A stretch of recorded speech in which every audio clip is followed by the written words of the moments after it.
Kate Mueller-Falcher, welcome to Irish Granny Helen, and welcome back by popular demand, returning guest, and I'm so happy to see you, Sara Jordan-Heintz. Thanks for having me. Sara is the author of a couple of books that we have actually covered. She's going to have to hold them up because my copies at the bottom of the tower of books. Okay, so the first one is about Dorothy Kilgallen, the great journalist and investigator. Yes, my newest one. Yes, so this is the one that has been out just for a couple of years, The Incredible Life and Mysterious Death of Dorothy Kilgallen. It's available as a paperback, audiobook, and an ebook. And I know you've also featured my older book, Yes. Once Hollywood, and Westerners in Movie Land. What I wanted to point out today is it's always been available as a paperback. It's now available as an audiobook. And for those who downloaded the e-version, it's no longer a print replica. It's an actual Kindle now. So you can zoom in, change the type. It's much more user-friendly than the print replicas. So a little easier to get, great beach read. It's really a fun book. And yeah. I covered it. But I just synopsized it. You have to read the whole book. However, somebody asked me to do one of the stars, to talk about one of the stars that's in your book. So I would suggest before you ask me to synopsize it, look at the book. The book is really entertaining. Yeah. So how have you been? I'm good. I'm a freelancer, so I write for a few different magazines and newspapers. I also do book editing. I have experience with fiction and nonfiction. So I just finished editing a book for a client. It's about 550 pages, grim dark, kind of a dystopian world of elves and dwarfs and ogres, and just really fabulous. So tedious when you're editing, when you're just reading for pleasure. Of course, it's a whole different mindset. Yeah. No, I hear you. Yeah. Right. And I have, not to brag, but a bit of an eye for it, I think. I kind of look at something and go, I don't think that's the word they meant. And I go, yep, that's right. Just kind of working on instinct. Are you a good speller then? I don't know if it's good spelling. It's just kind of almost the eye, the ear, something doesn't quite ring true, or I know what they meant, or it's kind of a homophone, or just, I think I can make this a little cleaner, or this is a little redundant. This paragraph's too long. I just kind of have an eye for that. So it's been kind of a new area of my career to explore with the editing. Be an editor. I really enjoy that. I'm going to preface this comment by saying that we're all human and we all make mistakes. Oh, yeah. And especially when you're speaking, because it's so much of it is habit. You'll say big, long sentences, just out of memory more than really thinking about it. It's all in the vernacular. But there's nothing that drives me crazier than reading a book that's been edited and published and it's grammatically incorrect. It's pronouns. They drive me crazy. People do not know how to use pronouns. And I'm not talking about anything political. I'm talking about singular versus plural. It drives me nuts. And like I said, I'll go ahead today at some point and misuse them myself in my speaking. But when something is professionally edited, oh my God. Yeah. Do you catch a lot? Yeah, I mean, we all need that little extra help, and certainly in best-selling You're so kind. I mean, you see it. Hopefully it's not big enough to mess up the meaning, just some little thing, or missing the habit I seem to have is a double word. I don't know if my brain was pausing. I'll put the, or and. So you just need another set of eyes. So I rely on other people to look at my stuff when I can, and it's fun to help other people kind of polish. Like, it's wonderful when I can edit the work of a really great writer, but then when I can kind of go in and go, I can really, if I just change this sentence just a little bit, it's just going to be, it's kind of a nice partnership when they've got the talent and you can fine tune. Well, and you feel needed, you feel like you bring something to the production. Yeah, no, I understand that.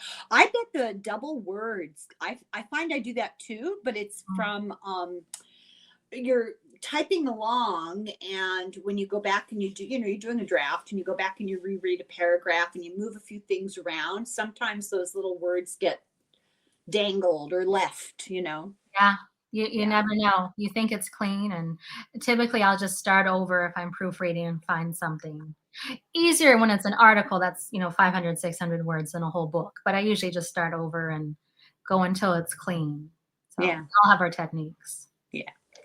Well, we're not here today to rivet people to the screen with editing We're not? hints, helpful hints. We're extra words. We're talking about an extra body that got found, and what an interesting story this is. And by the time I put this up, for the public, I will have already put up my video about it, which, it's probably about 20-30 minutes, and it's about the story of this guy and what happened to him. So we're going to glide over a lot of the details, except in the case that when they pertain to what we're talking about specifically.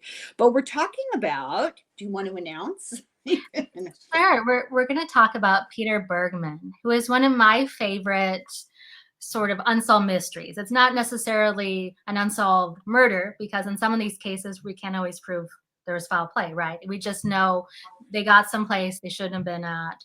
Details are fuzzy, stories are changing, conflicting information. Yeah. Just those real stories that keep you up. I love that. Well, he's known as SLIGO Man, and Yeah. SLIGO is a place in Ireland. It's on the west coast of Ireland, kind of in the central part of the west coast, if I remember correctly. I've been there. It's beautiful. It's where my favorite poet is buried. Yeats Nice. is buried right outside Sligo in a little churchyard there. But it's, it's a coastal area. Of course, well, 99% of Ireland is coastal. Yeah, right. But it's got a beautiful beach, and it's just visually a lovely place, but it is very serene. It's not the kind of place you would necessarily associate with an unsolved death. We can't call it a crime. You're right. It's unexplained. They don't know what happened to this guy. So do you want to give the basic outline of the mystery? Sure. I mean, Sligo to me definitely seems like a place you could go to sort of get away from it all, relax. Yes. Well, I could see why he chose this as a destination for sure. I did take some notes just to refresh the timeline. I don't want to be inaccurate. So day one of all of this was June 12th of 2009. And Peter took a bus from Derry. I'm not quite sure how far that is, but that's how he entered Sligo. I don't know how many miles it is. And in Ireland, for Americans, the sense of distance is very compacted, accordioned. You could drive for 20 or 30 minutes and go in and out of 3 counties. Yeah. And so that, Derry is where Donegal is. I don't know if that rings a bell. It's north of Sligo, and it's not that far. I'm terrible. I can't remember, Sure. Yeah. No problem. That's just where he began what they know about of his journey, right? The first documented sighting was boarding the bus. And then at the hotel in Sligo, isn't it just Hotel Sligo? Do you remember? I've got it written down here. Let me see. But there was no reservation. It was a walk-in. No, we just wandered in. Yeah. In cash. They always do, right? It's always the non-traceable way to pay. Yeah, you don't want to have a record of a phone call. Yeah, paper trail, anything like that. Yeah. So at the time it was observed that, he signs in as Peter Bergman, and Bergman with 2 N's on the end, which was considered a bit of more of the Austrian way to spell the name, because you might recall he registered as being from a place called Wien, spelled with a W, but pronounced Wien, Austria. And of course, the address was not real. It did not exist. Right. I think, didn't they say that when they went to look, it was like an empty lot? Yeah, they called it an empty lot. So I've kind of heard either it just didn't exist on the map. Of course, we've talked about other cases too of false addresses, but there was no way someone in the present day lived there, I guess. Yeah. Is the way. Yeah. Right. And it seemed like very early on. I know you and I both watched The Last Days of Peter Bergman. I did. Yeah. Yeah. I watched that this afternoon just to refresh. It's only about 18 minutes. So Yeah. if you want a crash course, it doesn't take long. And everyone at the hotel who worked there described him as very much, low key, blending in, kind of spoke when spoken to, wasn't meeting with anyone, just ate breakfast, came, in and out, not any real footprint, right? And did you get the impression that the employees at the hotel, they seem pretty on top of things? Yeah, I mean, they seemed like they're organized, but you also Yes. let the guests just be the guests. You Yeah, don't. but they're alert. Hi. They notice. Yeah. Yeah. Yeah, you're watching, but you're not necessarily expecting anything weird to happen either, I don't think. Well, you're keeping an eye on them, but you're not stalking them. No, Yeah. no. Do you want me to go day by day, or do we want Oh to? no, I'm enjoying the story. I haven't thought about it in a little bit, so go ahead. Okay, so day one, to recap, was June 12th of 2009. So he checks into the hotel, says he's from a place in Austria that doesn't exist. And of course, doesn't give any ID. He doesn't put down a credit card, driver's license. So they just know what he told them, and that's it. Then the next day is the Saturday, June 13th. He's seen eating breakfast. He has a presence at the elevator, speaks to the front desk, just kind of hello, right? But then this is the day of the purple bags, right? That's when Right. it starts going back and forth. Yeah. Now, I couldn't quite tell, are we talking like a tote bag, or like we have grocery sacks, that are plastic? No, I think it was like a shopping bag. When you go into a store and they bag up your clothes from Old Navy, and they've got an Old Navy, that A kind of little thing. heavier than groceries. Yeah. But I think we should describe him too, because I think it's very important how he appeared to people. I mean, I got the impression gray hair, right? Gray hair, Yes. Yeah. very tall. I would say thin. Gaunt. Yeah. Gaunt. Well, Yeah. and we'll later say why that was. Yeah, but unassuming, not someone who was loud and brash and look at me. No, they described him as being very well kempt. And listen, let me tell you something. In Ireland, that matters. No, but he was casually dressed, but he wasn't in jeans and a I Heart New York t-shirt. He had on business casual, maybe, would you call it? I Yeah. think that's a good way of describing it. Yeah. I know the police kept the clothing, as evidence. Oh, we're going to talk about them. We'll get there. We'll get there. Okay, so for people not familiar with the case, what are we talking about? Well, in this part of SLIGO, I guess what do you call closed circuit cameras? There's cameras. CCTV, yeah. I'm assuming for safety, muggings, right? Or No. why you kind of want to keep an eye on crime. So you see him coming and going from the hotel. He did buy stamps at one point, but he leaves the hotel each day. He's there carrying this purple bag that's full of something. You can tell it. There's something in it, but there's no evidence of where he goes. And he always is seen returning with it empty. Yeah. And none of what was ever in that bag has ever been recovered. That's one of the weirdest things to me. What the heck was he getting rid of, and how did he get rid of it? And hand in hand with that is the fact that he bought stamps and he bought postcards. Yeah, I remember and that. None of which was ever found. Yeah, they don't know if he did mail something. They don't know where it was sent to, who he was corresponding with, or if he used them. It's not followed up on. Okay, so on that day two, that Saturday, he's seen, coming and going, that plastic bag. He buys stamps and postage stickers and talks to the front desk. And I don't know if you remember from the documentary, but the woman at the front desk did go to his room and knock, and then I think used the key card to get in, and saw him just face to face. I wondered what you thought about that, because she seemed very like she was catching him, like he looked kind of. They were worried about him because they hadn't seen him, and I guess he wasn't answering or whatever. So they were checking on him to make sure he was okay. And I think that there was a moment of surprise on both their parts. She really didn't expect anyone to be there, and he looked like he was taken aback that the door just opened and somebody came in. I don't know. He could have looked like he was caught in the act, but he wasn't doing anything. He was just standing in the middle of the room. I think if somebody just opened my hotel door and walked into the room, I might look like a deer in headlights too. Yeah. Yeah. Some people might do that. Some people might be a little more confrontational. But Yeah. just from what she said in the video, she felt a little off by that. And I don't know why, but she had said she felt like she was interrupting something, kind of walked in on. Yeah, he seemed maybe a little guilty. Yeah, but we don't know. That was just maybe one of those gut instincts of something's up. But I don't know. I don't know what. So then fast forward Sunday, June 14th, this is day 3, took a taxi to the beach, swimming beach, Ross's Point. Yeah.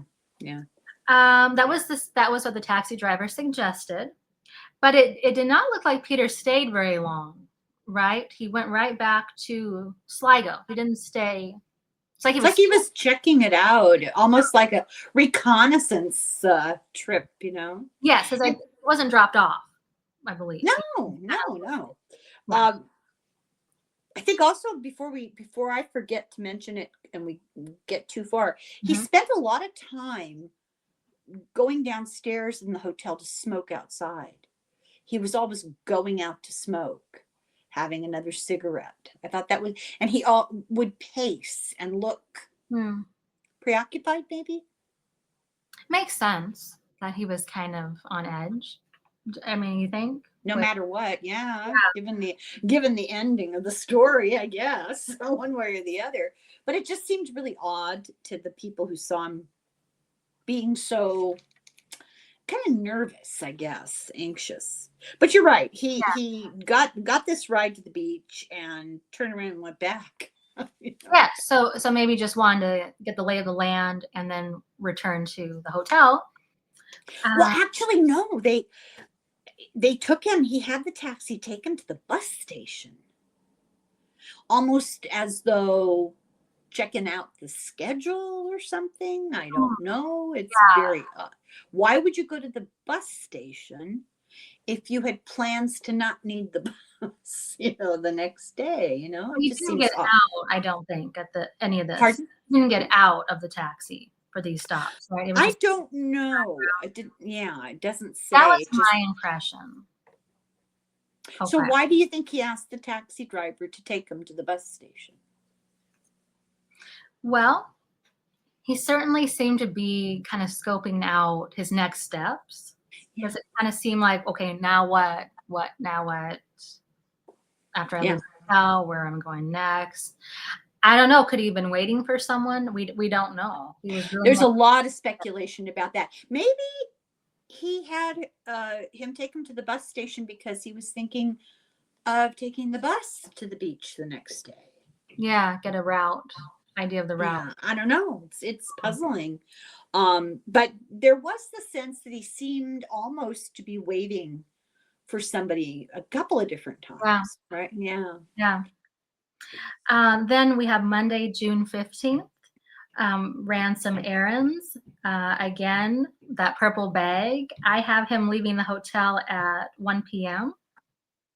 But he was carrying kind of like checkout stuff, right? A laptop bag, a black bag, and a purple bag. He had the purple bag with him and something in it. Yes. So that's bizarre, right? But then when he got to Ross's Point, he was down a bag. Yeah, and he had a different bag. Not only was he minus the count of one bag, but of the 2 bags that he had left, one of them was not the bag he started out with from the hotel. It was a completely different bag. Do we trust that? I don't know. I don't. It's so weird. But it seems like he's kind of slowly getting rid of something. Yeah, divesting himself of things bit by bit. Yeah. And then at one point he was seen writing. Wasn't he writing a note or some kind of Yeah, he went and got almost like he had lunch. He had Yes. uh, cappuccino and a toasted ham and cheese Mhm. sandwich, That's but he had it at the bus the station. bus station cafe. Yeah, Yes.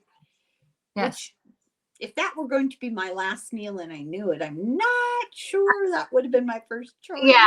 Yeah, I mean, that's kind of what you have to do when you're waiting and there's nothing else, right? I mean, whether it's the airport. Yeah, you're waiting and you know you've got time and you think, Yeah, oh, maybe I'll have a little something to eat, and then you look at the menu. It's yeah. disappointing, yeah. I don't know, maybe. But while he was sitting there, he wrote something down and then he took the paper and stuck it in his pocket. And then he ripped it up Mhm. and put the pieces of it in his pocket. But they never found that. So I they don't can think. only assume, I'm sorry, dust. They can only assume that somehow along his walk, he put Mm, the pieces in the trash. But they went through all the trash everywhere, he which that did. must have been a fun job. Yeah. Yes, and I remember the guard is saying that, they went through trash, the dump, even gardens, like Yeah. Yeah. digging, Looking to see if he buried under a rock or yeah, something. Yeah. Yeah. lifting up, objects, digging Yeah. beneath the surface, and didn't find anything. So yes, I have him at the coffee shop that Monday, right? At the bus stop, wearing all black. Does that sound about right? All black, kind of pacing, that nervousness again. Yeah, and they did have the CCTV film of him quite often. You could see him in the cafeteria Yeah. sitting at a table with a stranger. The stranger and they often do that in Europe. That you'll sit with somebody you don't know and you just, and the guy had the paper up the whole time. He really wanted to create a metaphorical barrier, And Peter wrote his note, and you could see him rip it up and stick it in his pocket, but he seemed not at ease. Mhm. Yeah, throughout the whole trip, really, you could say ill at ease. However, we know there might have been something physical that would be an explanation for that. We'll talk Yeah, about it, but yeah. yeah. So we can move on to Tuesday, June 16th. So, well, I won't quite go to no, I won't quite go to Tuesday. We'll go to Monday afternoon, evening, right? Yes, He's seen on the beach because there were several sightings. It sounded like from afternoon well into the evening. he was on the beach for 9 hours.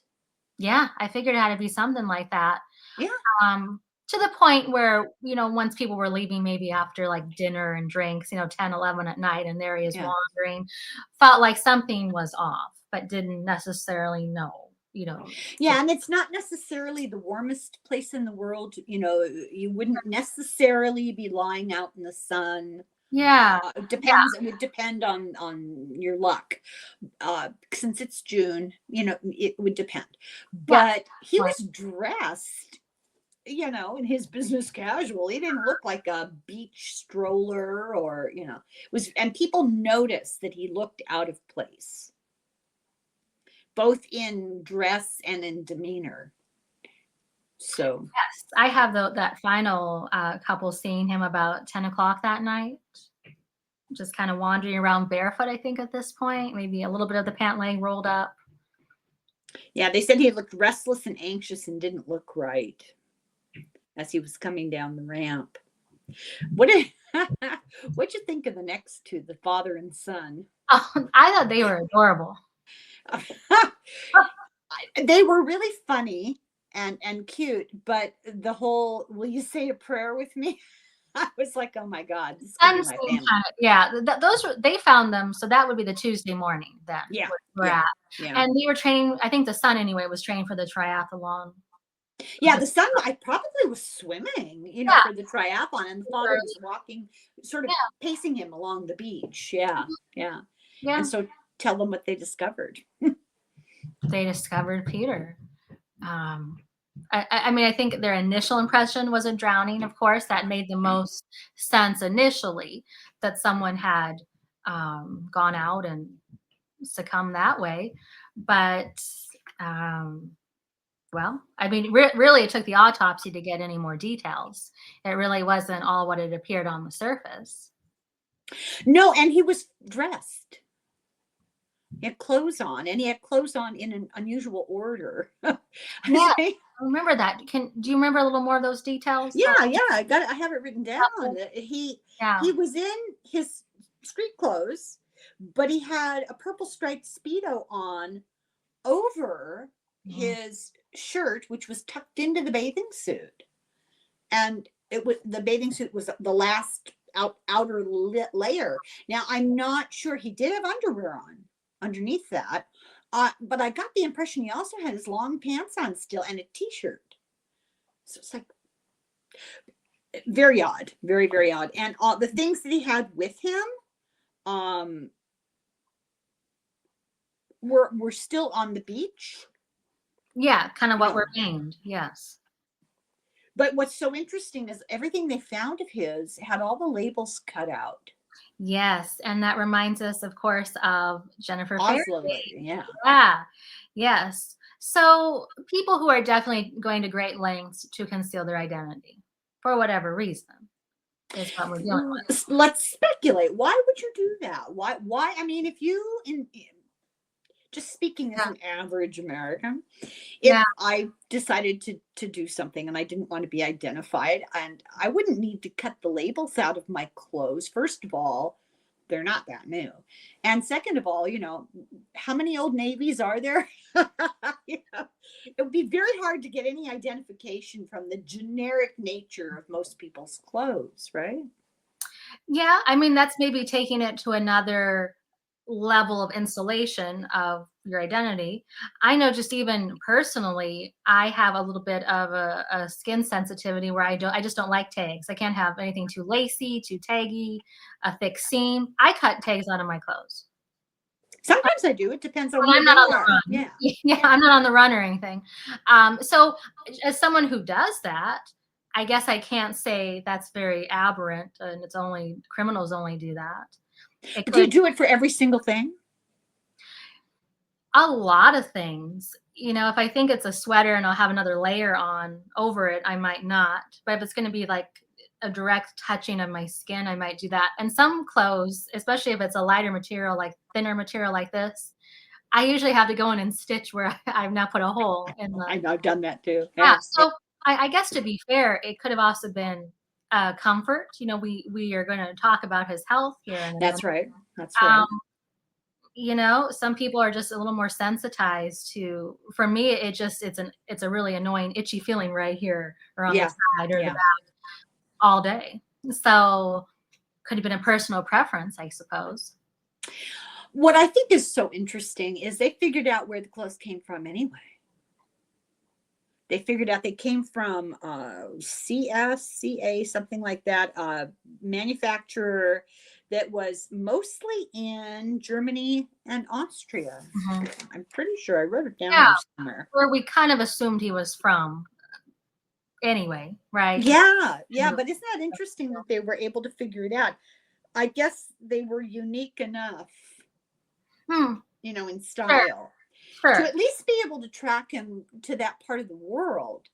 Uh, if you found a body in the United States and the labels were cut out and it turned out to be Old Navy or Target or someplace like that, um, that really doesn't tell you a lot No, other than potential nationality. It really doesn't tell you much. But yeah, this really did narrow it down in the EU anyway. So they had a doctor.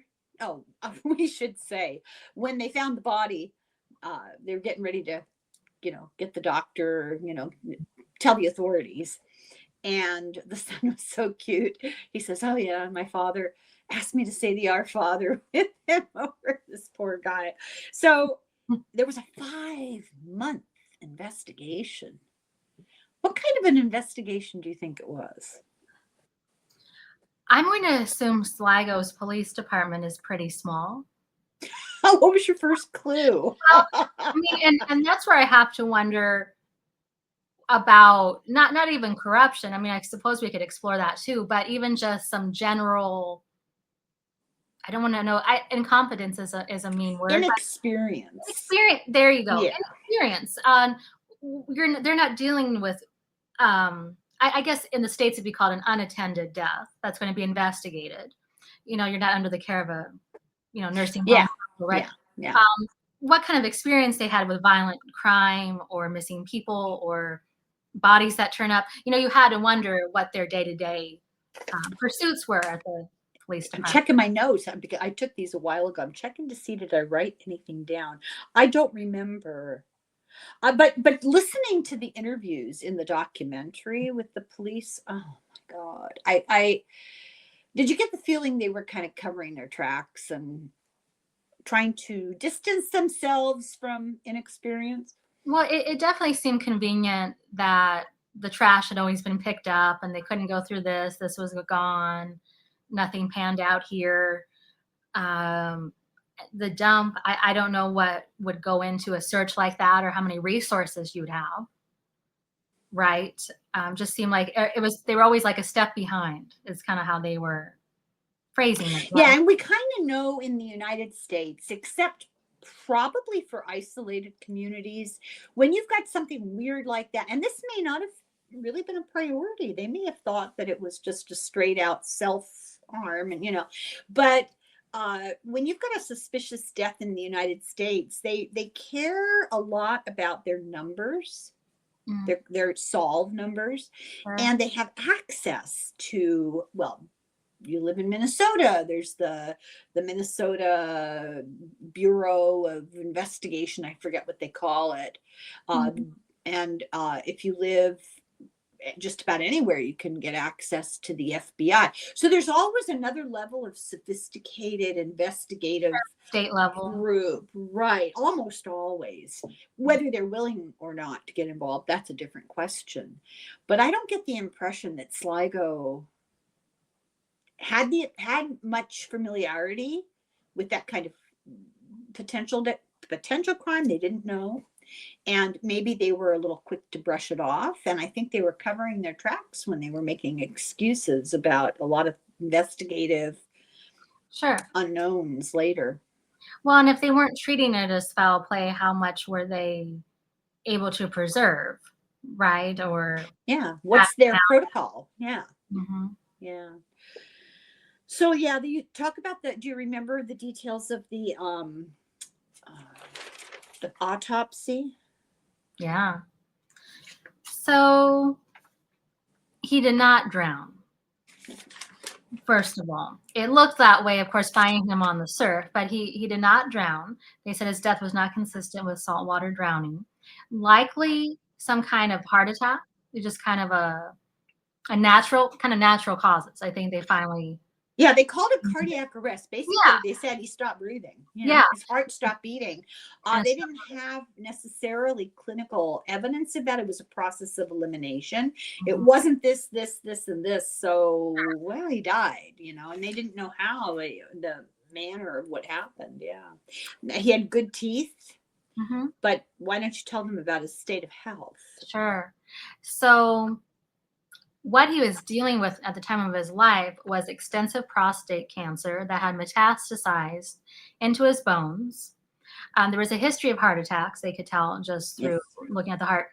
One thing that I wanted to chat with you about, because I thought it was really interesting, was this man was obviously at the end of his life, where a lot of people would be in hospice. They would be maybe on morphine, they'd be taking medications, mood, whatever, and he didn't have any drugs. No drugs in his system. Yeah, I thought about that a lot.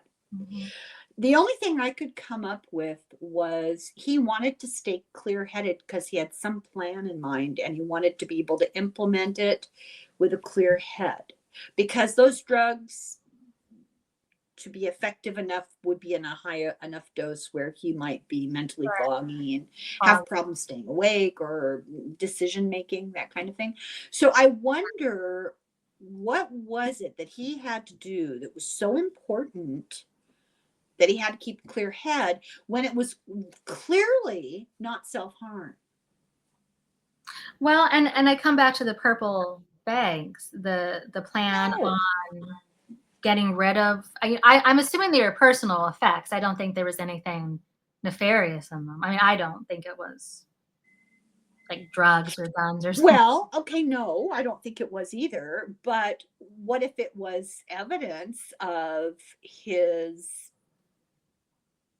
activities that he wanted to remove that evidence? So Yeah, let yeah. me just make an example. What if, I'm not saying this is true, but what if he was a spy and this was his fake IDs and this was his, fake cop badges and the accoutrements of being a spy, the tools of the craft, and he wanted to hide the evidence of that. I'm not saying that's true. It's the only thing I can think of off the top of my Something head. more than just personal effects that we all have, you're saying. What if he had been engaged in some sort of fraud and Mm. he was trying to get rid of that evidence? I don't know. I mean, I think it's not unfathomable because he went to great lengths to conceal where he was dropping this stuff off. Yeah. I mean, if this was just some random, I don't know, tube of lipstick. I mean, for me, I'm just thinking like a little something in my chapstick, Yeah.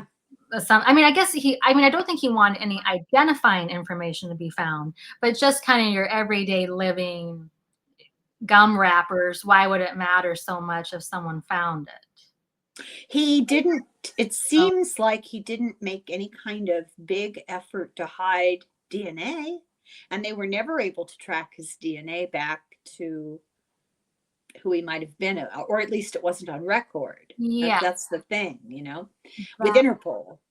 Um, what if he had committed other crimes and they were trophies that he kept from his victims? Because there is a sort of psychopath, and I'm not saying this is true, I'm just, mm, having fun speculating, but yeah. there is a form of psychopathy where there's sort of a sadistic pleasure in fooling everybody even after death. And Mm, so you might want to get rid of evidence that would help the cops solve other crimes. You don't want to help them. And you have to wonder, what was it? Because wouldn't it have just been easier to light a fire in the fireplace and burn everything? well, I think that would be what most people would do. You Burn, would think, right? Like in the barbecue or something. Yeah. Yeah. So shred. it must have been something metallic or plastic that might have left shards, evidence. Another thing I was going to see what your opinion was is how was he so skilled in avoiding the cameras when it mattered to him? See, it's his behavior was really odd. He seemed anxious. And that could have been pain. Maybe we Sure. should say that. All of his behavior might be explained by he was in pain and it was unmedicated. But why? Why would you do that to yourself unless you knew this was your last day? But he didn't apparently know that. Why were his clothes so cockeyed? Why was he wearing, Speedo over underwear over clothes? Very odd. Very, very odd. Well, I had a couple theories on that. Perhaps some confusion from his condition, his deteriorating health made him a little incoherent with his activities. And then if his goal was to be to kind of wash out into the sea, everything would be on him. To all just kind of drift out. Take it with him. But he left stuff back on the beach. Yeah, that really only explains the clothing. It doesn't the other. It's just so odd. It's really inconsistent. But I think you're right. He was able to avoid the cameras at the crucial times when he Yeah. didn't, you know. So he did not want people to find what he was getting rid of. Or see it done, of course. And I had two theories on that. I'll see what you think about how he did this. Did he have experience? Did he hack into the camera system to know where they were positioned and how it was being recorded and had kind of a I don't know. layout? Could you do that? I wouldn't even know where to start. I mean, if you were in that kind of business, I think you could have a need So for it. what kind of business was Well, he in? No. Well, Yeah. I mean, I think if you want to, you can figure out how to hack into cameras, right? Even think about, I maybe read a lot of fiction, but where there's a blind spot. Let's say you're going to commit a crime at a casino, hotel, wherever, bar, figuring out where the blind spot is, maybe on the Right. stairwell. So hacking, and or to me, it almost begs the question: did he know someone there who gave him some tips or feedback or suggested the trip? It Was almost, he meeting somebody and passed on stuff to them? well, I mean, I don't think the police search private homes. No, but he did. He was on TV, CCTV, checking his watch frequently. Was he on some kind of a time schedule? Did he have himself on a chronological time schedule, or was he keeping track of the time because he intended to meet somebody? It's just all so odd. It seemed like if you were at that, I think he had to have known he was dying and it was imminent. But would you really even need a watch at that point? Would Well, time if you knew you were dying, but would think about this: you know you're dying. Uh, why would you even need to do anything about it? Just wait for nature to take its course. Do you know what I'm saying? There's words you can't use on YouTube, but if he had a plan to take things into his own hands, why would he do that unless he was so uncomfortable? In which case, wouldn't he take at least a maintenance dose of his pain medication? Because he didn't seem to be doing that. It takes, it doesn't just all disappear from your body quickly. It takes a little while for it to go down. So they must the whole thing is so weird.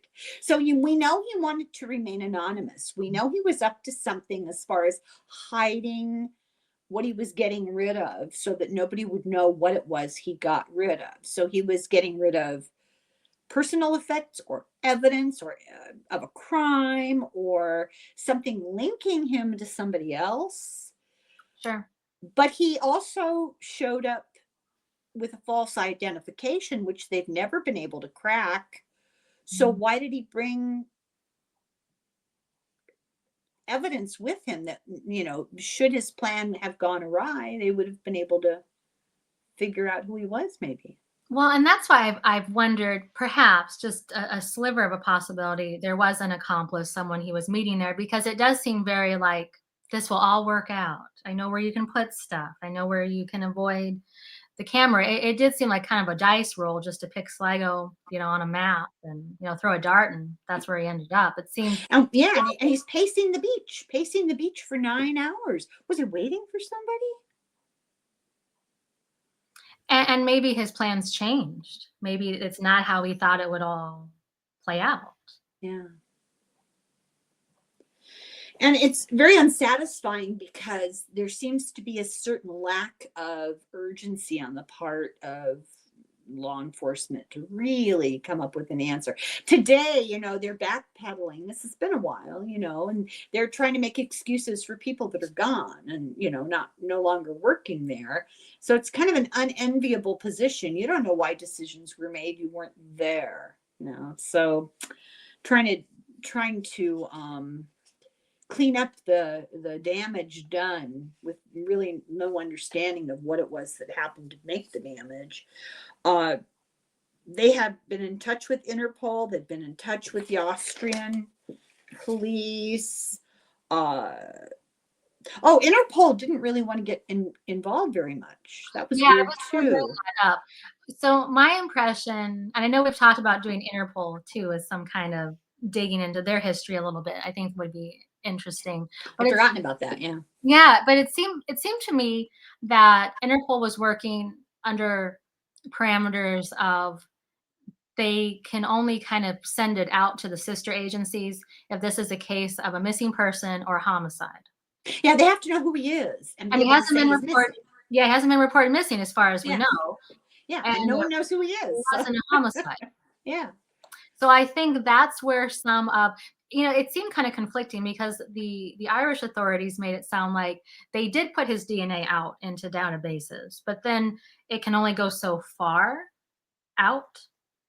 Yeah. And he didn't seem to protect himself from that. You know, he Yeah. I mean, eating, drinking, staying in a hotel, right? hotel, And yeah, and they could get a hair off a pillow, that kind of yeah, thing. hello. So he didn't seem concerned about it, which tells me that he knew for certain that not only had he never been DNA tested, but close relatives had never been DNA tested. And of course, this is right before the time, I think, of genetic genealogy.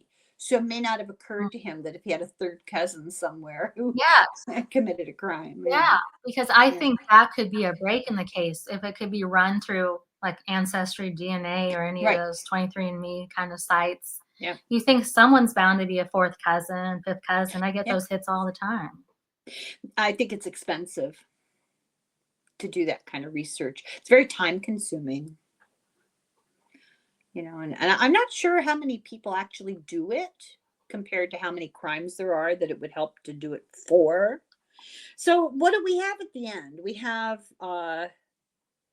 you know, this unexplained death, and nobody knows who the guy is, and there's very little factual information about him. And it seems like the Irish, are you there? Are you frozen? Oh no. She's frozen in terror by this scary story. Well, I'm just going to keep going here until she comes back. It seems like the Irish police think that he did himself in. At least it's easier to come to default to that conclusion. Sarah, if you can hear me, let me let me text her and tell her to come on back in. She probably knows to do that. But let's see. Yeah, this is a very weird story, and it ties in with another story that we have um, that happened in Oslo, which I talked about a while back, but we'll talk about it again uh, today. I'm telling her, come back in. Stupid computers. No offense. um, you have to wonder why somebody would go to all that trouble to hide their identity. If they knew what the outcome was going to be, why would they care? Well, they were trying to protect something. Try to protect what? Family, reputation, a business, a co-defendant. That's pretty interesting. Let's see. Let's see if she's okay. Yeah, she's trying to get back in.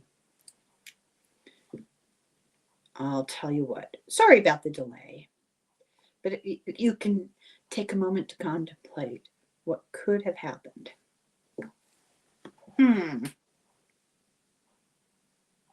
Let's see if we got all the details. And like I said, I did do a video on this that goes pretty deep into a kind of a blow by blow. Well, I should tell you what's on Yates' tombstone since we're passing the time here. He's buried in the graveyard of the Drumcliff Parish Church, and it's this old little stone church, if I remember correctly. A lot of elaborate memorials inside the church of rich people who've left. Oh, her internet went down. Oh, oh, oh. That's too bad. It's a shame. Well, I will complete the thought. I'm back. I I don't was know. just saying how sad it was. They're frozen again. Am I No, back? there you are. I guess it was on my end, No but sound. I didn't know. It says I'm all. It says I'm on. Camera on. Audio. Can you hear me? I can hear you. So it's not on my end for once. I don't know.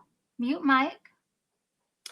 Unmute. Shall I just natter on and see if you can figure it out on your end? Because it's not on this end. There's nothing I can do. Should I leave and come back? Yeah. Get out of here. Come back. Okay, so I'm going to read people the inscription on Yates' tombstone. I was passing the time. I have it written down. So it's a quote from one of his poems, and it's kind of a dark thing Is to my mic have working? to put on Mic your is own working. tombstone. He requested this, and he wrote it for his purpose.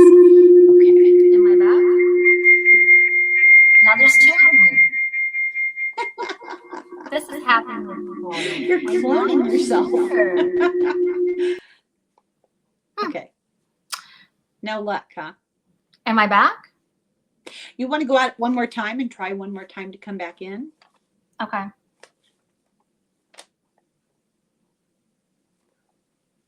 I love technology. I know what would solve it. AI. Can you still hear me? Is my mic working? I don't think she can. Mute, unmute. Stop camera. Okay, I'm going to read this a little inscription. Okay, one more time. How's that? I'm not doing that again. Can you hear me? Yes, yes. I think I lost internet briefly, and then when there's the link is open in a couple of different windows, it wants to put me in stereo and get that reverb. So okay, I have no idea what you're talking about. I'm still I had to talking to close a people. window. Yeah, I had to close a window to just get it as a one person. Were you able to continue about? Well, I didn't get very far. I was trying to entertain people with my I didn't know if you were down too. Skills. So I'm gonna complete my thought, and then we'll get back to the story. So I was telling them that Yeats is buried. My favorite poet is buried in the churchyard of the Drumcliff Parish, and his tombstone has a quotation from one of his poems, and it's kind of dark, and I want to read it because I love it. It says, "Cast a cold eye on life, on death. Horseman pass by." I just love that. I don't know. I'm morbid and I'm easily amused, so I really, really like that. So I was mentioning right when you kind of disappeared that the police seemed to think that it happened at his own hand. Well, I mean, I know the autopsy sounded like it was sort of natural causes of it being in this ill health, right? But that he set up going to SLIGO, getting rid of his personal effects, and kind of going off the grid. Like he knew he was right. But then it begs the question: how did he know how long he'd have to be there before the end came? And didn't he extend the stay for one more night? Do you remember? I don't remember. I may have it written down. Let me check very quickly. Or at least I thought it was written down of doing one of those, like, can you stay in the room longer than? Oh, I remember what you're talking. I know what you're talking about. Like when the checkout time is 11 o'clock, but you need to stay around until 3. And he asked permission to stay beyond checkout time, but he would leave the same day, but get a couple of extra hours. So why was that? That to me, that kind of says, was he meeting somebody? And then I have to wonder, is there some indecisiveness on, do I go now? Where do I go? Is this the end? Is this my last day? It almost seems like kind of an internal struggle of what the next move will be. I'd love to know, and it didn't say, the cancer had metastasized. It was in his bones. Was it in his brain? I don't remember that being. It didn't say. Stated. Well, because I know how I mentioned earlier about the clothes being kind of layered and, what was there some cognitive decline going on too? Confusion. Right. Did he intentionally induce a heart incident knowingly? And you probably could without it really being traceable. Yeah. You knew, what you were doing. So we have no conclusions. It's open-ended, but it's a wonderful mystery because it's open-ended. I'm going to have my friend Deborah Lupian, who likes to plug into the Akashic records, I'm going to have her solve this for me. We've solved any number of crimes. Yeah, we'll see what In she. fact, we've actually done a few that we can't put out in public because some of the players are still alive and we don't want to get sued. But I like it when it's kind of anonymous or the bad guy is in prison for life or, then Yeah, yeah, yeah. that makes it easier. I'll just say this. JonBenet Ramsey is no longer a cold case. But we're not going to talk about it. So this is very similar to another weird death that I did a video on, I don't know, over a year ago. The Oslo body, the body found in the Oslo hotel. So tell me what you know about that. Yeah, that's definitely another one of my favorites, the Jennifer Farragate case.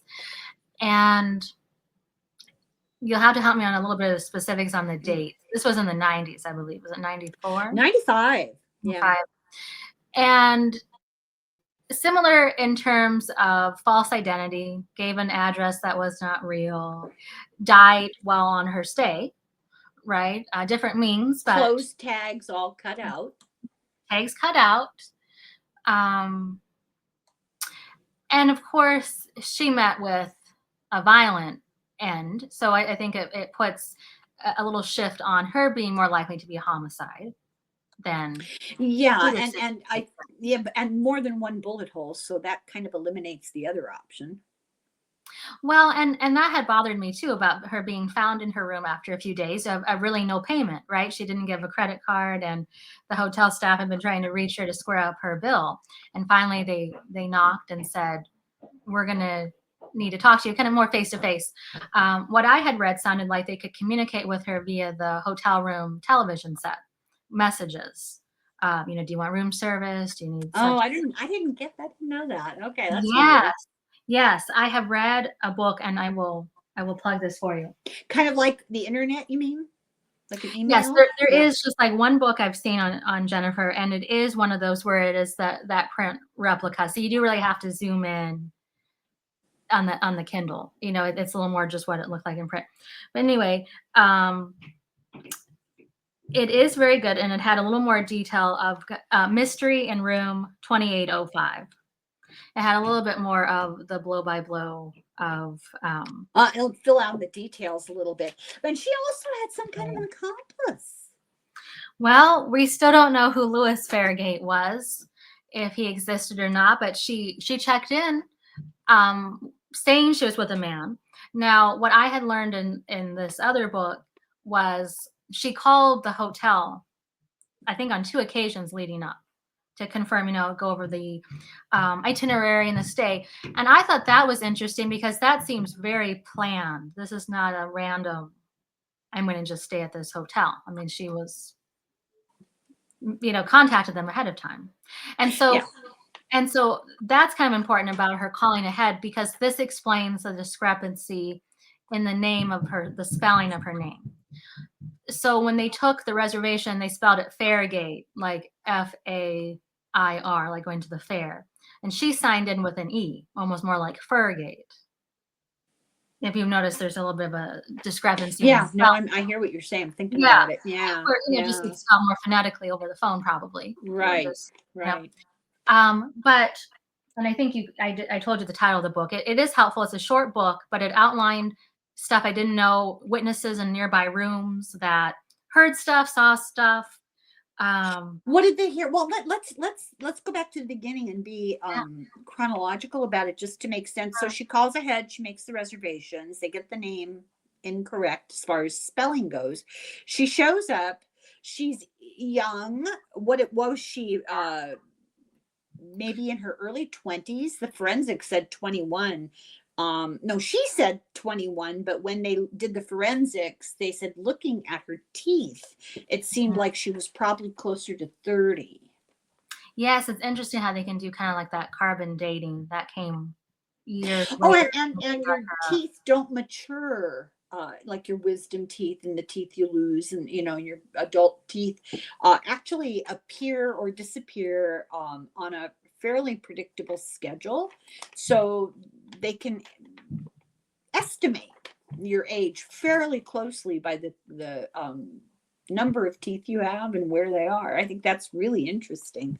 Um, so she's an attractive young, we don't know how old, young woman, short dark hair, I believe it was. I think I saw a picture of, if I remember right.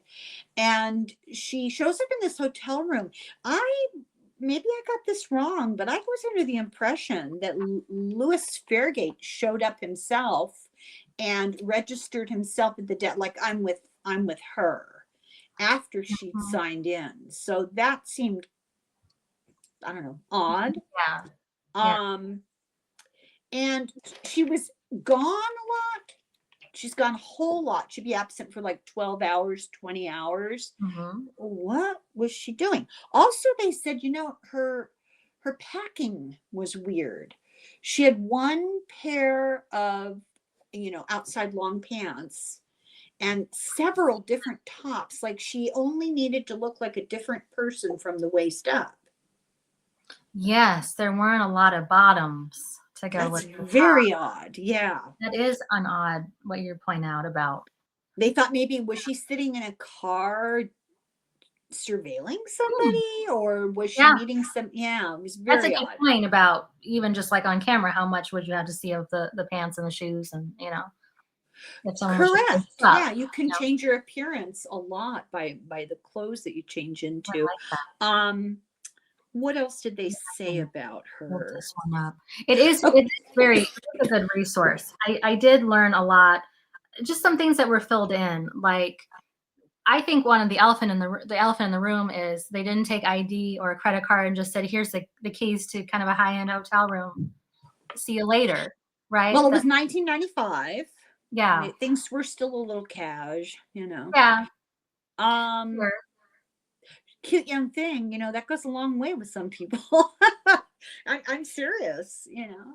Well, I mean, at least the impression I've had and just kind of what I've researched was what can make sense about this is when we think about checking in and checking out of a hotel, at least in the States, check-ins about what, 3 or 4, check out maybe about 11. Apparently in Oslo at that time, these hotels would get a surge of traffic after the last international flight would land at the airport. And then there'd be a bunch of kind of last call getting accommodations. And so she came during kind of this wave. And I think that can make sense that they're just kind of like, you get a key and you get a key and you Late at night, let's just get this over with. Yeah, um, and one maybe clerk, and yeah. taking advantage of, well, we got to move these people along. Remember how it was something like they clocked maybe 5, 6 minutes from when she walked in to getting to that room. Do you kind of remember reading it was just lickety split walking in, and then the key card was accessed. Yeah, So I don't remember that. she Yeah. breezed through registration, I guess is my point. Yeah, yeah. Maybe calling ahead, that was part of the plan, that she wouldn't have to stop to give a bunch of information. Um, they went to her room because of payment. Am I correct about that? Or was it because they hadn't seen her? I think they were a little more concerned about how there wasn't a credit card. I mean, at least think about with Peter Bergman, he paid in cash up front. With Jennifer, she was there. It was about 3 days at this point. They hadn't Yeah, she was there a long paid time, for I thought. Yeah. and I had the impression it was a fairly nice hotel. I mean, this wasn't some Yes. rundown motel where they don't ask questions, get in, get out, where you'd almost think someone got into a little bit of trouble, where maybe the boss said, "Hey, she could just walk out and not come back. We don't Yeah, have." and it seemed like they had a pretty authoritarian hierarchical setup in that hotel. It really struck me. So for whatever reason, somebody was sent up to the room. I don't remember. Probably you're right, to get a card or to get some money or something. uh Knocked on the door. Nobody answered. And all of a sudden, the guy hears a gunshot. Yeah. So it took them 15 minutes to find the right manager to get Yeah. permission to go into the room. Yeah. That seems like people who are afraid of their boss and won't take personal initiative. I too was struck with that, and this hotel was way bigger than I originally envisioned too. I don't know if you remember, it was a massive hotel. So, it would take some major management skills to run it. I mean, it did seem like it was almost like a little city. Yeah. And I don't know if that accounts for we gotta have just this guy do it or we have to clear it with so and so. I would think the gun going off would kinda throw the rules out the window. Right. Yeah, I was shocked. 15 minutes. What if somebody's in there bleeding out? Dying and Yeah. you're messing around. Yeah. Yeah. Um, so yeah, it did seem like a massive hotel with a lot of moving parts, but I felt like 15 minutes. What happened in those 15 minutes? I assume someone got out of her room undetected, Yes. That's right? exactly what happened. Exactly. Um, when they found her, she'd been sitting on the foot of the bed, fully clothed, and Mhm. her body had fallen backwards in response to the Sure, shot. sure. There was a gun in her hand, but it was held the wrong Mm, way. yeah, Very exactly. strange, right? Yeah, I mean, it was I don't know how well you can see my hand. To me, it was like well, her thumb was on the trigger. Right. Yeah. Who Um, does that? and to me, that looked like what you would do if you were gonna plant a gun in someone's hand and put it, "Well, here you go," You're in and a hurry and you're not really thinking you're perspective. not Right. thinking of how it Yeah. would really be in real Yeah. time. Yeah. But just how could I kinda set it in there nicely? That's how it looked to me. It didn't look like how you would have actually pulled the trigger. And no blood splatter on her hand. Yeah, and I think there wasn't any, powder, gunshot residue. Oh, okay. Well, that I didn't have that Well, information. and it seemed like the police initially, ruled it as self-inflicted, and then didn't seem like it took that long for them to kinda go, "Well, I don't know. There she is. There's a gun. There was no signs of, it was locked from the inside, so no forced entry. And they just said, Right. okay, this is just, people do this periodically throughout the world, right? I mean, it's sad, but move on, kind of thing.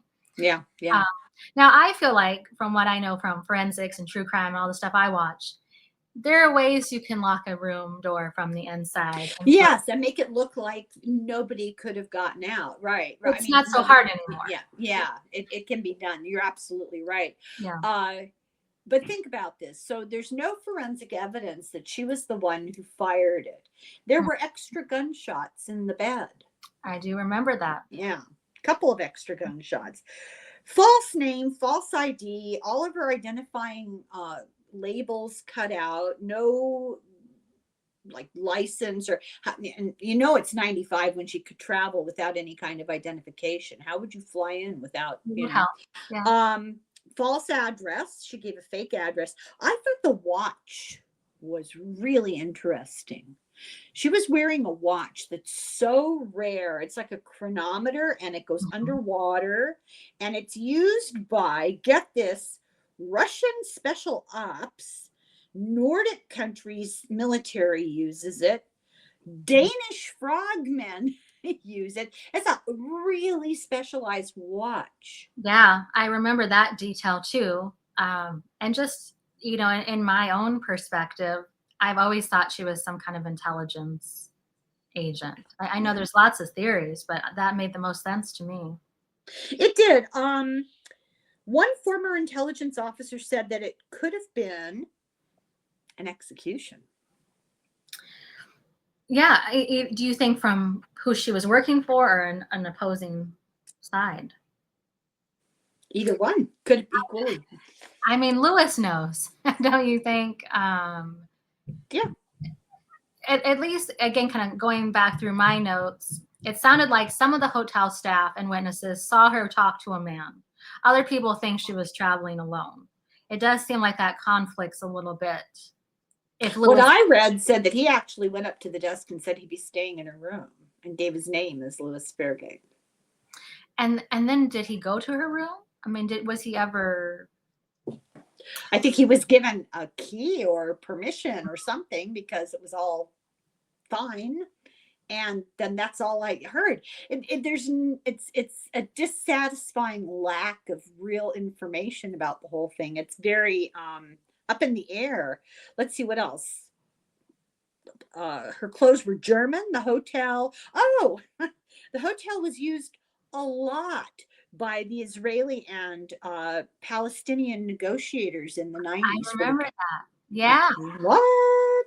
Yeah. So when I read that, I didn't think she was with either of those forces per se, but just that the hotel had a history of maybe dealing with classified or sensitive Political. Yeah. political Yeah. meetings, rendezvous, unknown spot.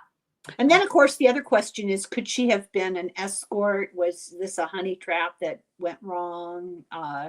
That's been put out there for sure. Yeah. Um, And it's just really unsatisfying because lots of questions and really absolutely no answers. And I suspect that if somebody had a vested interest in keeping it quiet, there won't be answers. Do you know what I mean? oh, absolutely. Someone knows who she is. And it does make you wonder if maybe her parents were notified and were told that there's nothing more they can say about the case, or that she's, deceased and we can't give you any details. But even though the 90s were a little while ago, I still don't think you could just go off the grid completely. Someone knows who she is. No, I think if they did indeed report to relatives or family, they would have to concoct a story that it was top secret, right? It was government secret, which means, was it government secret? And why was that? Like, why? I mean, I think that's a good point. If it was something covert, what was she doing when she was gone from the hotel? And of course, as we've pointed out, this is a fairly nice place to stay. So if you were going to spend the money and not even be there, it would be odd behavior. Like, was she staying somewhere else, paying to stay somewhere else, staying with someone for free? It would be an odd thing to do, especially if you're maybe on vacation or something, to Right. shell out hundreds a night and then go stay somewhere else. Or did she just simply not care because somebody else was footing the bill, because her employer would be footing the bill and her employer paid the bill in full, I guess. At the end. Well, yeah, so we know it wasn't just a typical, I'm having some me time out on the town. Right. It's not somebody resolving the problems of a broken relationship or a broken heart or a bankruptcy or something. There's something very odd about the whole thing. Well, and there was ammunition found in her closet. Wasn't the ammunition marked in such a way that they were able to trace the basic source of the ammunition, and it was all the way back to World War II? Am I making that up? I mean, it's been well over a year since I read this. I don't know about that. I just mean, I think the ammunition was odd in terms of, if this was going to be a self-harm situation, why would you need all these rounds of ammunition, for starters? And then, well, okay, I'll play devil's advocate. Maybe when she was gone, she was refining her aim. I don't know, practicing. I don't know. Well, trying to and get up the shots, in the room. I mean, I guess you could say those could be practice shots, or someone, either she did or someone else. But why wouldn't anybody have heard them? And I don't remember if any other gunshots were heard, but one went through a pillow, so that would be kind of like a silencing measure, right? And that would be a barrier too. Would she do that herself? I don't know why you would. Why would it matter? I don't know. Why would you care? Right. That's right. And then, of course, then you wonder if this was some kind of assassin situation. Why wouldn't you have had a silencer on the weapon? Maybe because you didn't want to get caught with one traveling. Because once they're illegal. Yeah, I mean, even though it took a ridiculous 15 minutes for the hotel staff to open the door, that person still had to get out. You're drawing attention when you. I mean, why shoot her after you hear a knock on the door? How did he know they weren't going to immediately put that key card in? And right, he didn't know that for sure, right? I mean, well, was he an employee?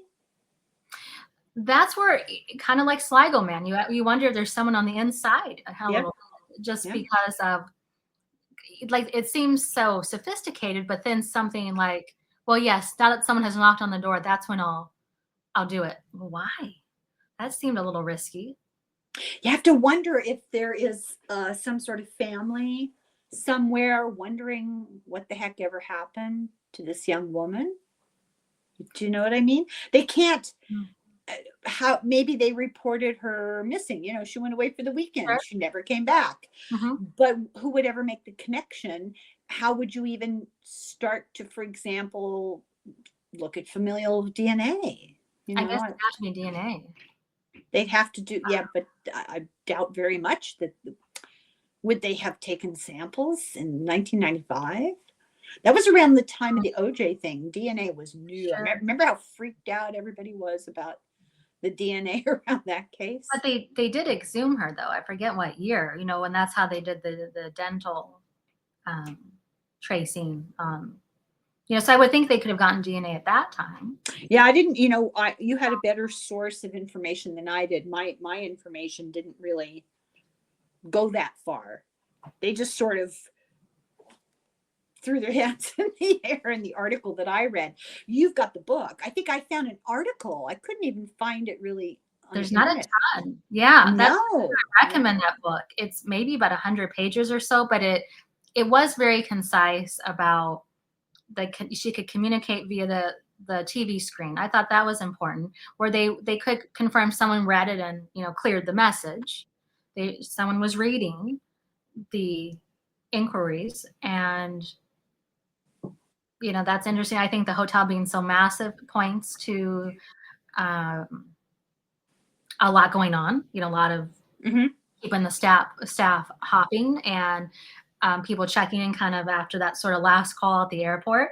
I think that makes sense that she got in quickly and they weren't asking for credit cards from people. I think that makes sense. The 15-minute wait could be, again, kind of that bureaucratic red tape of, yeah. And we got to wait for Doug to come. Where's Doug? Out smoking, Yeah, we have to get permission. We can't just go in the room. What about, what was I'd love to know what the last message was to her room. How close in proximity to the event? Did she realize the jig was up? Or not her, but somebody with her realized the jig was up? Yeah, I can't remember exactly, so I don't want to say for sure, but That's I okay. think it was within the hour. I think I feel comfortable saying that.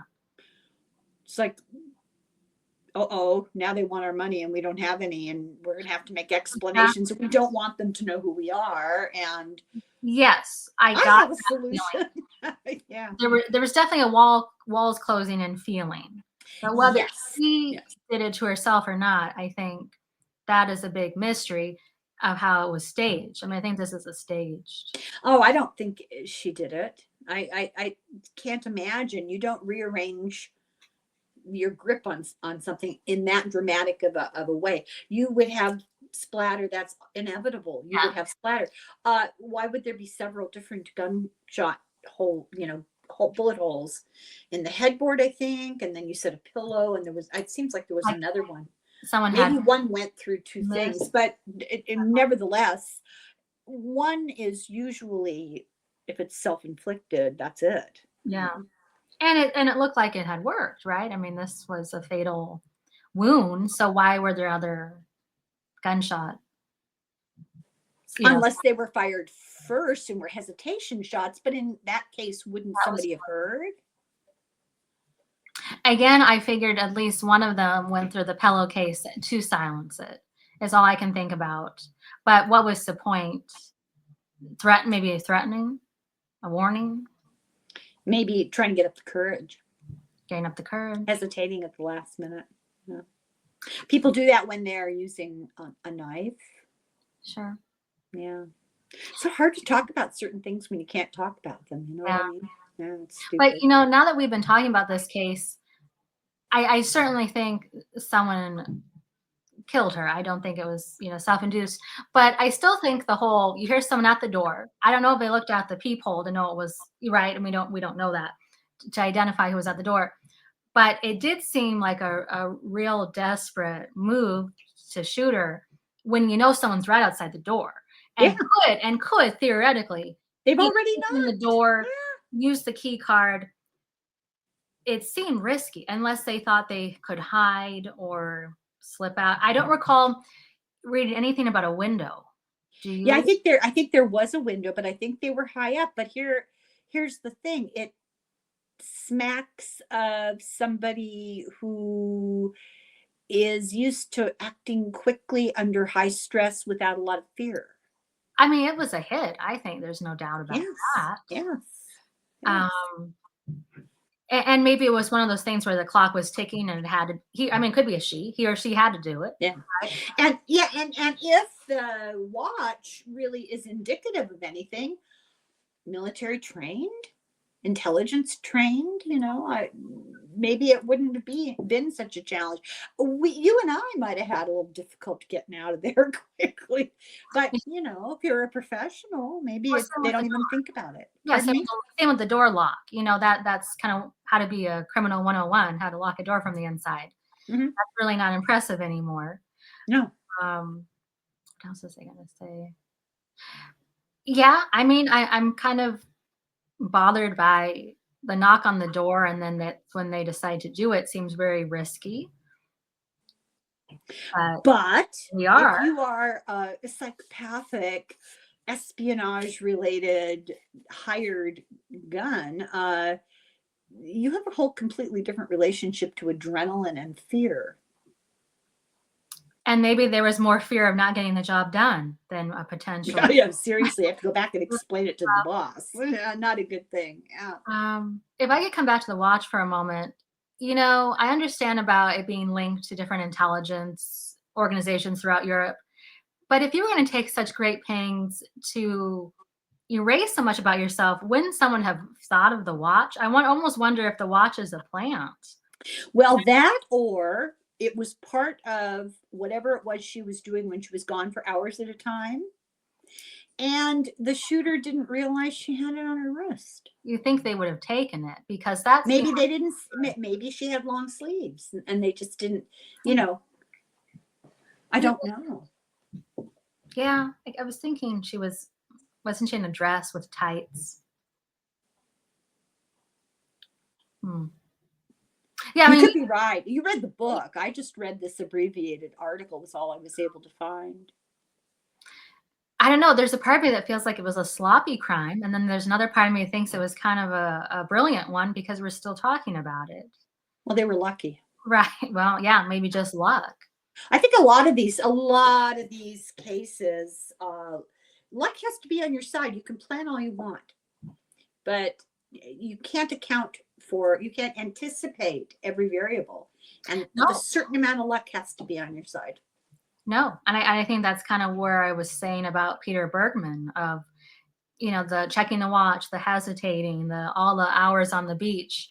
That couldn't be how he necessarily had wanted it to play out. And I think he wanted to be taken by the surf, don't you? I mean, just that was the hope. Maybe he just If kind of that walked was if away. that was his plan, yeah. I would think it'd be better than being found, and then there's an investigation. The I Well, for want all the good it did. yeah, There was an investigation, so called. Yeah. but if he'd been pulled out to sea, maybe that could have confused the matter or deteriorated Well, they enough. would have found his belongings on the beach and drawn the conclusions. But I still can't get over, how did he know for sure that that was going to be the moment where he keeled over and would get carried out? Unless that was the pacing, that he knew it was, his days were not, hours were limited. Yeah, but I don't know. There's no guarantee. It's kind of iffy. You could, throw yourself in front of a truck is a whole lot more effective. Well, those are the mysteries. Where did he take the things? Why hasn't he showed up on camera? The no pain medications would be difficult for the average person to have Why endured. did he not want to be identified? What or who was he protecting? Well, I think there's theories that he had no family, and then of course theories that there were people who would miss him, and that was the secrecy. Well, theories that his employer was unhappy with him and he felt he had no other out, or his employer was unhappy with him and arranged to get rid of him. Or there's endless. It's really these are two very similar crimes, even though they're completely different. Yeah, there's some parallels for sure. Yeah. Certainly, identity being the overarching theme of who were these people really? And why? Why? What Why? brought them? where they Yeah. were, Yeah. what took them to their sites and all, and kind of staying at a place for a few days and kind of biding their time. Well, he came, I think, from Donegal. He came from Ulster. Now you're talking interesting politics. So, just saying.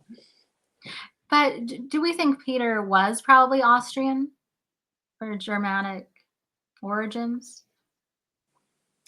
I don't know. Didn't he have an accent? I think he had an accent. Mhm. So Something probably he like that. was. But how did he end up first in Northern Ireland and then it seems like if you wanted to be anonymous, the fewer borders you cross, the better off Sure, you'd be. sure. It's just weird. The whole thing is really weird. So Yeah, I'm hoping maybe somebody has some ideas we hadn't thought of, although I doubt it. yeah, yeah, Yeah. we explored a lot, but yeah, I mean, I don't know. I mean, I know we've talked about our mutual love of Ireland. I'm Irish, and I definitely have a love for the country. I don't know if he just thought it'd be a nice place for his final moments on Earth, and that's why. Or maybe, and I think this was actually proved to be pretty accurate. Maybe he tried to find a place he thought was a little bit off the beaten track, a little bit more remote, a little less experience, probably not as much manpower or access to investigative Mhm. skills. And yet the cameras, then that doesn't really. Yes, you're torturing me. Stop. Well, You're right. I mean, surely all small towns in Ireland don't have those cameras. Something happened that made them. Well, Sligo's not the smallest. Oh, It's not a village, and actually, in the whole of that area, although the Republic of Ireland is not the same as Northern Ireland, which ostensibly is part of the United Kingdom. mhm. London, the city of London, there is not 1 square inch of the city of London that's not covered by cameras. There's nowhere you can go in London where you're not always on film. Think about that. That's dystopian. And it has a ripple effect. What they do in England, they do in Northern Ireland, and it filters down to the Republic. Techniques, methods of doing things, ways of operating a business, cops, and how they do their job. So it would not surprise me to hear that there is a growing number of surveillance cameras So over Ireland, where you yeah, it was wouldn't just expect it. yeah. Yeah. Yet it made you wonder why he'd choose a place where he could be seen on camera so much, unless that he just didn't think it was enough of a deal breaker. I don't know. That's very confusing. I was hoping you had solved it. Now, I mean, on the one hand, you're thinking, oh, it's kind of this not small but smallish area that's kind of touristy, idyllic, kind of the seaside, probably inexperienced police for homicide, and yet the cameras don't really seem conducive to wanting to be so secretive. Unless maybe there wasn't some place he could figure out he could get to easily. Because remember, he didn't have a car, so he was dependent on public transportation. Public transportation in Ireland is really good. Remarkably good by comparison to where I live, anyway. And I think maybe that came into play. Transportation came into play. You're frozen again. Oh, God. Okay, I think this is a sign from the technology gods. We've tried very hard to solve this crime, and I apologize that we didn't come up with an answer. I'm going to say goodbye for myself and for Sara. And thank you very much for watching. Let me know in the comments if you've solved the crime. Please send us the solution or anything we didn't think of. And we're done. Slán go fóill, sláinte.